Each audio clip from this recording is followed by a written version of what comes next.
She wasn't just walking her dogs. She was walking through a neighborhood that thought it owned her.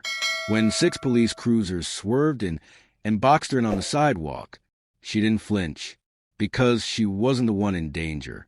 They saw a black woman in gym clothes, tugging 2 leashes. They didn't see the scars, the medals, or the years she spent on the front lines training war dogs to tear down insurgents. But when they reached for their guns, her dogs stepped forward, and that's when everything changed. Before we continue, ask yourself this. Have you ever judged someone by how they looked, only to realize too late you were in the presence of power? If you're new here, subscribe, because these stories, they'll wake your heart, and maybe even change how you see the world. Sergeant Tamera, Tami Greaves, had only been back stateside for 3 weeks. 10 years in the Army K-9 unit had taught her discipline, silence, and power. But now, she was trying to relearn how to be normal, walking through Maple Ridge with her 2 Belgian Malinois. King and Echo was supposed to be therapeutic, but Maple Ridge wasn't made for black women in combat boots. Not the kind who didn't smile politely. Not the kind who walked with confidence. Not the kind who carried invisible wounds. Tami had moved to this small Canadian-American border town to care for her aging mother after her final deployment. She thought the quiet streets and cool evenings would offer peace. What she didn't expect was the fear in people's eyes, or the phone calls. It was 4:43 p.m. on a Friday. Tami had just rounded the corner near Hawthorne Street, leash in each hand, earbuds in, when the first siren screamed. Then another. Within seconds, 6 police cruisers blocked both ends of the street.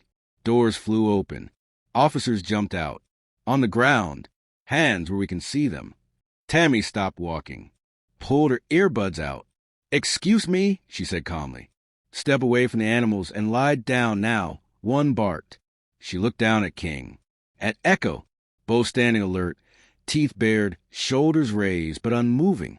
"Officer, I haven't done anything wrong." Someone reported a dangerous person walking armed attack dogs near a school. That wouldn't be you, would it?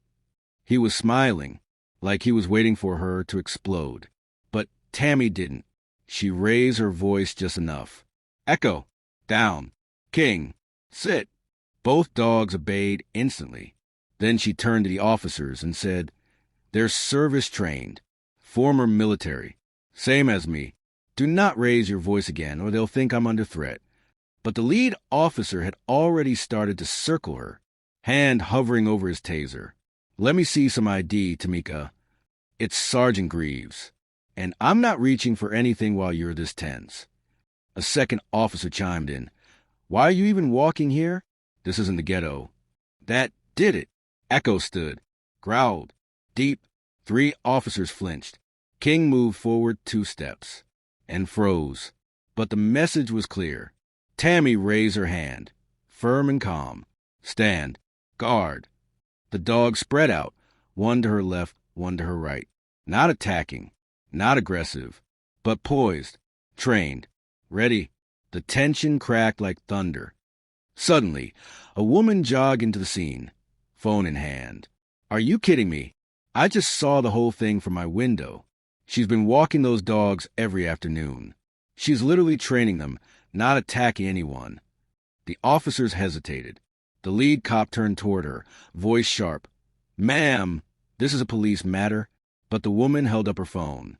"It's also a live stream, and there are 1,400 people watching right now, including your precinct chief. Say hi." That's when the air shifted. Tami saw the moment it hit them. The badge didn't protect them anymore. Their words did, and they had used the wrong ones. The senior officer took a step back, lowered his voice. "Apologies, ma'am. There seems to have been a misunderstanding." Tami's voice didn't rise, but it didn't need to. "Would you like to call my CO? Or my mother? Because those are the only 2 people I answer to, and neither of them carry guns." She walked past them, King and Echo flanking her like shadows. Not one officer dared to move. It wasn't over, because word spread. The clip of Tami, the dogs, the cops. It hit 1 million views by Sunday morning. By Tuesday, Tami was speaking on a podcast about racial profiling in nice neighborhoods. By Friday, Maple Ridge Police had issued a formal apology, but the victory wasn't in the headlines. It came 1 week later, when a young black boy knocked on her door. He was maybe 12, stammered, I saw your video.